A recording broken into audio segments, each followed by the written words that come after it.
Hi, Paul Howe, CSAT way, tactical factors in speed shooting. And I think we need to go down that rabbit hole. So pull out an old case history, long time ago, but it applies today.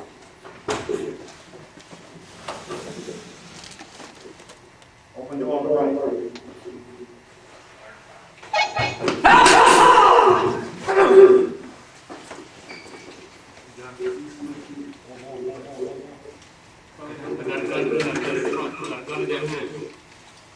Move swinging.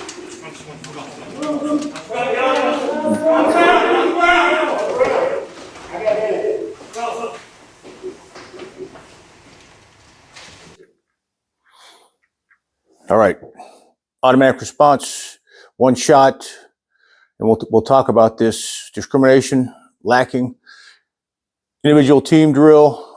I'm back in the back filming, so I let them see what happened from the front rear when I do tactical training.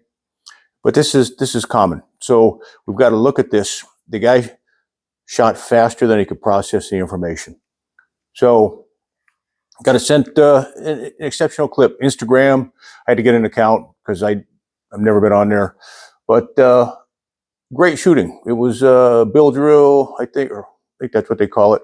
And then, the speed rig, all that, great shooting. And but we got to go and address some issues because there's three main camps out there right now: speed, competition, and tactical. I'm not going to put the bullseye guys in there and the hunting and all that. But we need to talk about this in directions.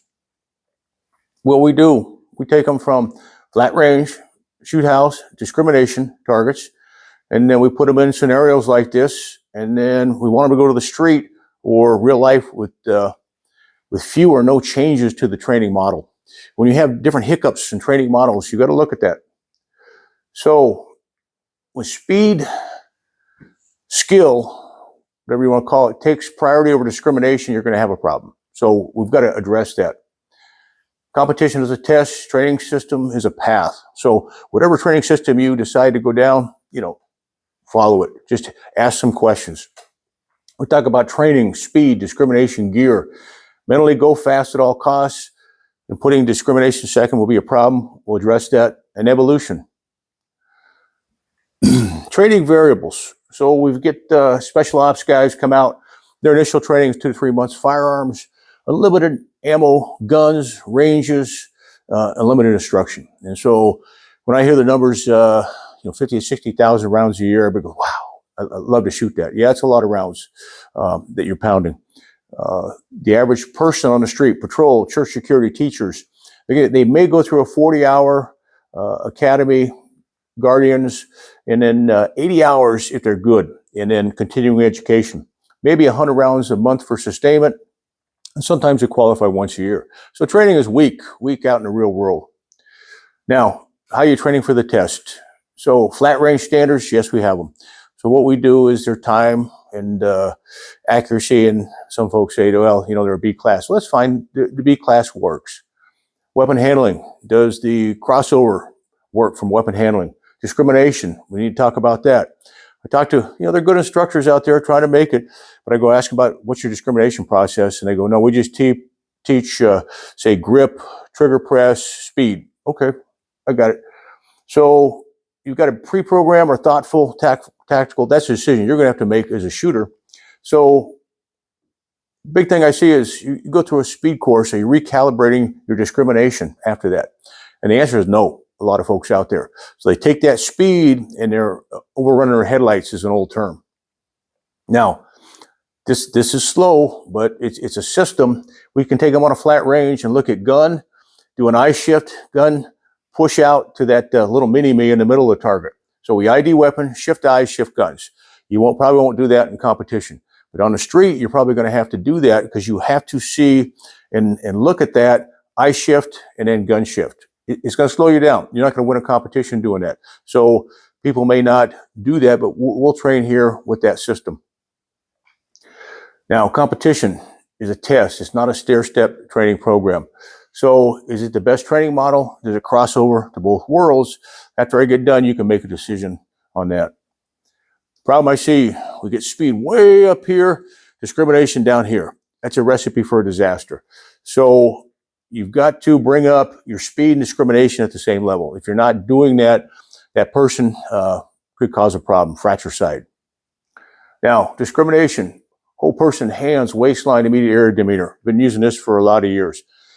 Whole person, not a police officer, not one of your own security people. Hands, one hand, two hands. Waistline, fastest way to produce a weapon. Immediate area, what's in their wingspan when you first see them? Demeanor. You might start with demeanor first at distance and see, does that person need to be there? Their uniform. It applies to mill, law enforcement, church security, and then you can start going through this process. If you do the first three when you do room CQB, you won't shoot a friendly, generally. Case history.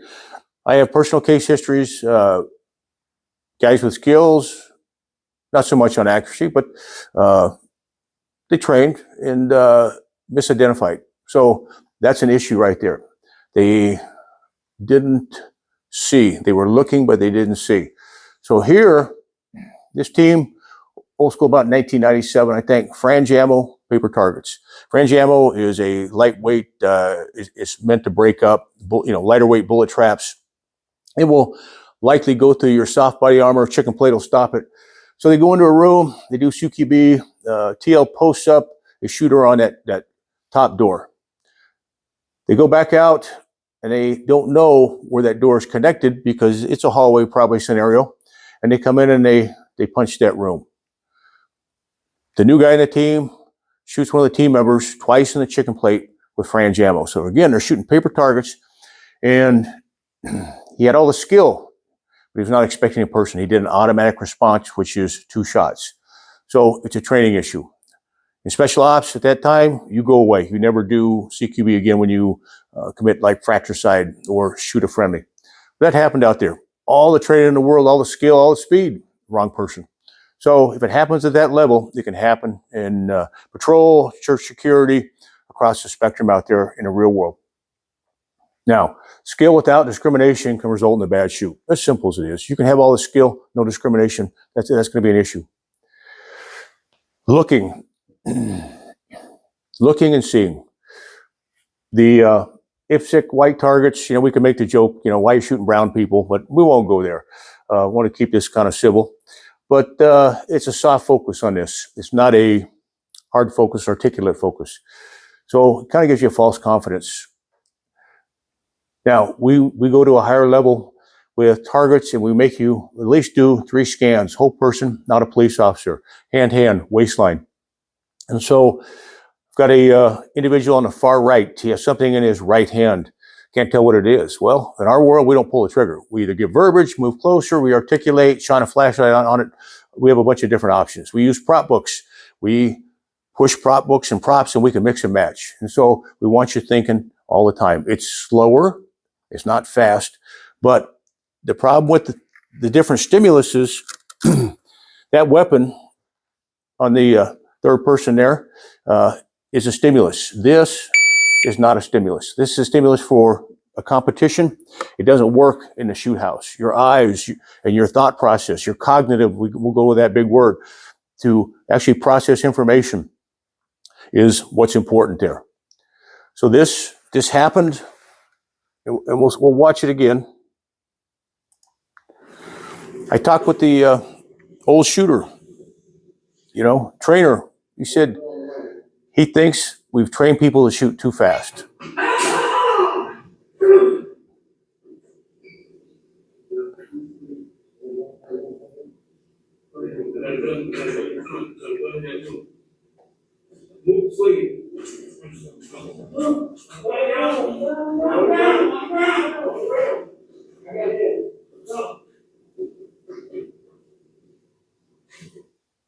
That's how fast it can happen.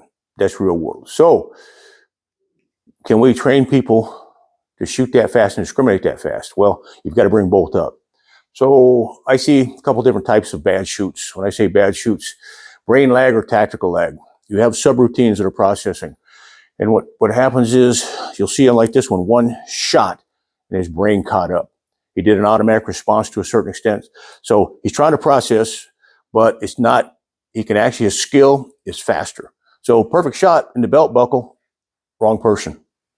Automatic response. Some of these pre-programmed responses, 2 rounds, the old school double tap. That's what happened on the chicken plate with the Fran Jammo, from what I understand. So that was a programming a day, always 2 shots, always 2 shots. So 2 rounds or more, both needed, discrimination training. And so either one of these models, it'd be better to slow down a little bit if you can. Now, what we're seeing out, real world, I have agencies, training programs using this model in the hallway scenarios that I put together. 50% of the time, that hostage is getting shot, rolling out of a room. So we can induce with gunfire, that hostage rolls out, they can get shot. And so we have to retrain, refix, slow them down a little bit. There's a current case, I think it's just adjudicated in San Diego, 30 million lawsuit. So kid ran away from the gunfire, and I don't know if the officer equated the gunfire with him being a bad person and shot that person, and it was some hostage just trying to get away. So we have case histories of this right now. Texas, I have one after a scuffle. I know the incident, watch the incident. So automatic response, 1 shot, and then his brain caught up. He didn't shoot more. He didn't do a bill drill. What he did is he did 1 shot, going, and again, not a good shoot. So external stimulus can impact decision making. Now, when I say not a good shoot, it's a training issue. So you can take it back to the department, and that's what we want to fix here, is the training agencies, how do we fix this? Because going faster is not fixing it. Now, automatic response or a cognitive, that is what we really need to drive home. So LEOs, half are charged, half avoid criminal. They're all going to be under civil litigation, so you want to avoid that as well. Evolution, should competition evolve? I think they can. It's easy for what they do. They've been using the same targets, the same 1x2s, same sticks for 50 years.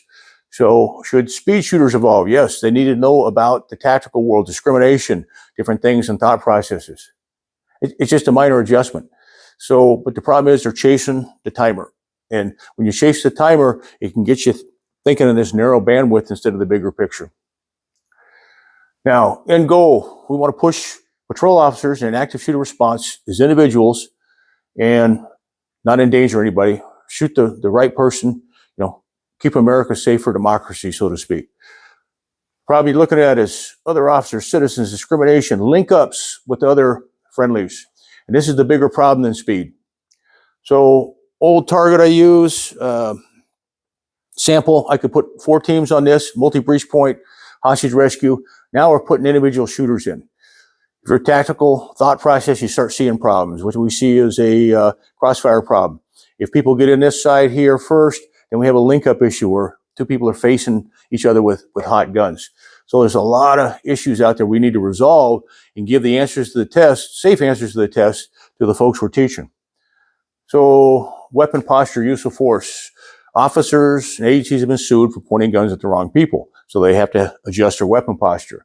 Citizens, same thing, use of force, because you've got teacher guardians now, we have church security, protecting churches. You've got to figure out who pushes, who holds. If I were to take a competition shooter and push him on all these breach points right now with hot guns, how do you think it would end up? As far as we take this, we push him in, and unknown location, 1 target in that whole structure. It might be a problem. So think about that. Now, LEO tactical suggestions. Recalibrating your discrimination after speed shooting. Yes, I think you can do that. It'd be a good idea. What you could do is have a room set up, dry fire, that works. You could have a room set up, simulations, or you can go live fire if you have the shoot houses. But you may want to reprogram them and their speed through discrimination. So we do medical modules with tactical training. We recommend it. So do medical modules too. It's one of those things, you have to have certain counterbalance, because if we're going to get into shooting, probably going to be medical. Now, weapon handling needs to meet use of force. If you're going from a competition or speed, and it's not the same weapon handling or posture as the use of force, you may need to relook that. Take classes from speed shooters. Yes, do it. Ask them about discrimination. Ask them about the focus shift we talked about, from gun, eyes up, And again, if you just start shooting center mass, you're missing a big step in discrimination. Take tactical classes. Figure out what the crossover is. You're going to have to figure out your system as an individual, church security, teacher guardian, or patrol officers. So thanks for watching. This try to put everything together here. This is not throwing darts. This is realities that we face in training day to day. A lot of folks, not intent to jab, demean. It's meant to educate. So a lot of issues out there, a lot of good can be done, but the camps, speed, competition, and training have to kind of commingle a little bit and work together. Right now, they just throw darts at each other. And so that's a technique, and everybody can go along their way, but it'd be better if the groups came together and actually had some common crossover. Hope this video helps you. You take care, be safe. Hope to catch you on the range.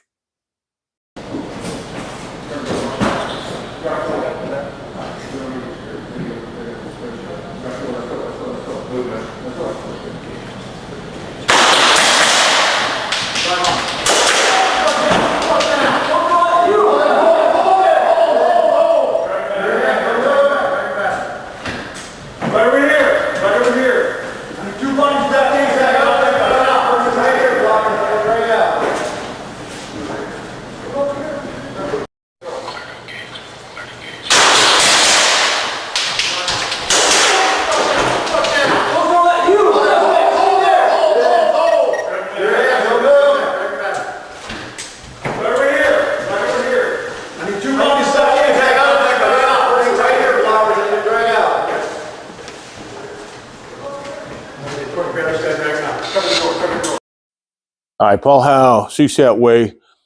If you like our videos, we have a Mighty Network webpage and over 400 and probably 60 to 70 videos on it right now. Everything from operator level to instructor level. So if you want to continue your training and you can't make it to the range, this site is available. Hope you like it. Give us feedback because we're always trying to make it a little better. It's organized, structured, just like we'd run a shooting course.